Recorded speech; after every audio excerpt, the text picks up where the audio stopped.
Добрый день, дорогие друзья! Меня зовут Михаил Аеров. И сегодня с нами Анна Зильберман из Международного общинного центра «Мигдаль», Одесса, Украина. Анна – детский психолог и социальный педагог. Работает с детьми в Мигдале.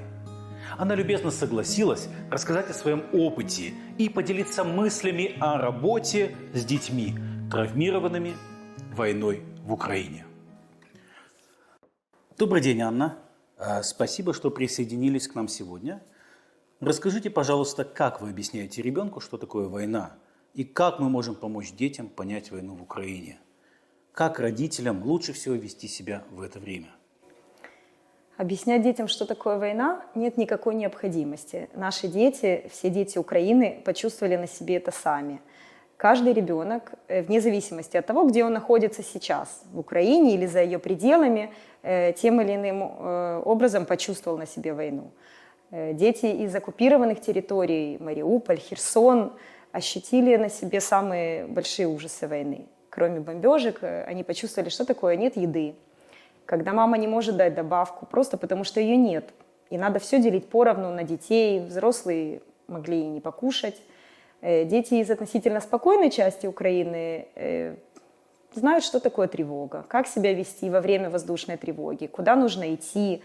Поэтому каждый ребенок на себе это почувствовал. Особенно в первые месяцы войны, когда никто не знал, что делать, куда идти. И, конечно же, было очень мало возможностей для коммуникации детей. Расскажите, пожалуйста, в чем основные отличия между работой с детьми и взрослыми, травмированными войной? Я не работаю со взрослыми, да, но мне кажется, что жизненный опыт взрослых людей, он может только, немножечко помешать. Признать факт травмированности взрослому человеку очень сложно. И, конечно, человек, который не признал о том, что у него есть стресс или травмированность какая-то, он просто не пойдет к психологу. И поэтому, как на мой взгляд, это усугубляет ситуацию. Дети, они более чувствительные, при этом и более ранимые, конечно. Мы знаем, что эта война оказывает разрушительное воздействие на психическое здоровье и благополучие детей. По оценкам, 1,5 миллиона детей подвержены риску депрессии, тревоги и других проблем с психологическим здоровьем и с потенциальными долгосрочными последствиями, к сожалению. Как война в Украине влияет на психическое здоровье детей, с которыми вы работаете? Опишите, пожалуйста, наиболее полезные методы работы с детьми. Слава Богу, дети, которые приходят к нам в Мигдаль, они сохраняют относительно стабильное эмоциональное и психическое состояние. Они живут уже долго на условно спокойной территории, поэтому с ними важно вести привычный образ жизни. Рисовать, гулять, танцевать, учиться. И так, чтобы они чувствовали то, что у них есть стабильность. Ритуалы, да? Психологи советуют детям держать какой-то ритуал вообще в течение дня. То есть это самое важное. Вот, например, они знают, что каждое воскресенье они придут ко мне в Мигдаль, мы обязательно встретимся, будем заниматься, играть, что-нибудь готовить и приведем очень весело этот день. То есть это наш ритуал, это сохраняет для нас какую-то жизненную такую структуру. Война в Украине лишает детей стабильности, безопасности, школы, друзей, семьи, дома и, в конечном итоге, надежды на будущее. Психические раны войны могут повлиять на детей в дальнейшем, во взрослом возрасте. Как, по вашему мнению, война в Украине может повлиять на развитие детей? И должны ли их психическое здоровье и психосоциальные потребности быть главным приоритетом? Конечно, дети – это наше будущее, поэтому дети должны оставаться в приоритете у нас, у взрослых, у педагогов, у психологов. И мы стараемся сегодня делать все для того, чтобы у них было счастливое детство, несмотря ни на что. Мы знаем, что большинство зарегистрированных детских травм, нанесенных войной, включают острый стресс, ночные кошмары, социальную изоляцию и панические атаки. Что вам, как детскому психологу, сложнее всего услышать? И как вам удается оставаться сильной, чтобы помогать другим? Панические атаки и ночной стресс – это самое страшное. Да? Когда ребенок утром просыпается, и он ночью плохо спал, ему что-то снилось, это оставляет свой отпечаток на весь день. С таким ребенком намного сложнее потом учиться, играть, он тяжелее включается в деятельность. И, конечно, это для меня самое сложное. Как сохранять эмоциональное состояние? Мы знаем, что мы делаем все для того, чтобы у наших детей было хорошее будущее. И это вдохновляет. Скажите, откуда дети попадают в центр НЭЦах? Какой ваш подход к тем, кто потерял свой дом и членов семьи? Как сотрудники и волонтеры Мигдаля обеспечивают безопасную и благоприятную среду для детей и семей, пострадавших от войны? Мы сотрудничаем с Хеседом, да, куда попадают в первую очередь еврейские переселенцы. У них есть списки, которые передаются дальше к нам.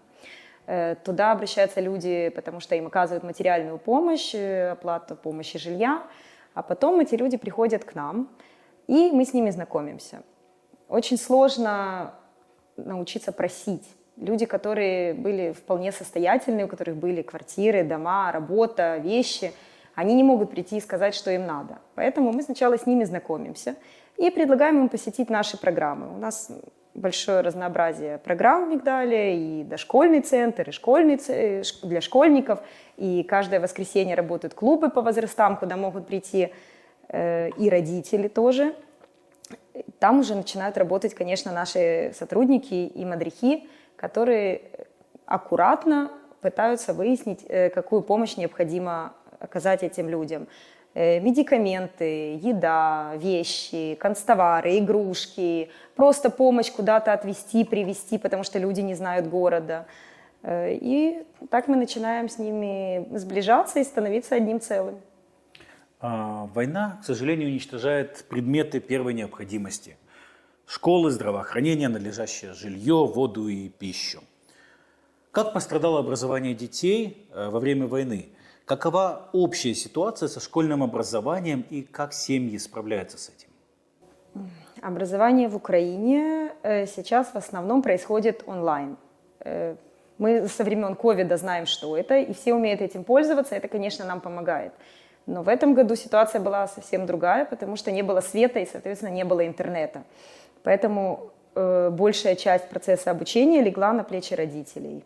Это сложно. Когда есть у учителя свет, нету света у ребенка и так далее, этот процесс закручивается так, что они могут не совпадать вообще на протяжении недели, например. Да, зима была очень сложная. Поэтому у нас есть теплый хаб в Мигдале, есть генератор, куда люди могут прийти, зарядить свои телефоны, подключиться к интернету, сделать домашние задания с детьми. То есть это вот такая помощь. У нас есть занятия по английскому языку, так необходимым детям сегодня. То есть мы стараемся максимально помочь не только тем людям, которые к нам переехали из других городов, но и одесситам, конечно же. И последний вопрос. Ваш главный совет родителям, когда идет война, как им оставаться сильными, чтобы избежать депрессии и увидеть свет в конце туннеля, чтобы помочь своим детям? Каждый человек должен найти в себе ресурсы. Ресурсы для того, чтобы сохранять эмоциональное состояние стабильное. Почему? Потому что у нас у всех есть дети. Неважно, это наши дети или это наши клиенты, но это наше будущее. Поэтому нужно набраться терпения и помнить о том, что за детьми наше будущее. Все пройдет, и наступит мир, и будет Украина сильная, стабильная, и наши дети будут в ней жить счастливо. Каждый шаббат, перед шаббатом, когда я зажигаю свечи, я прошу Всевышнего о том, чтобы Он помог нам всем победить, чтобы была победа в Украине, и все наши близкие, знакомые, друзья оставались здоровыми, и мы снова могли собраться все вместе и жить. Спасибо, Анна, за ответы на столь важные и животрепещущие вопросы. Да, будем жить. Спасибо.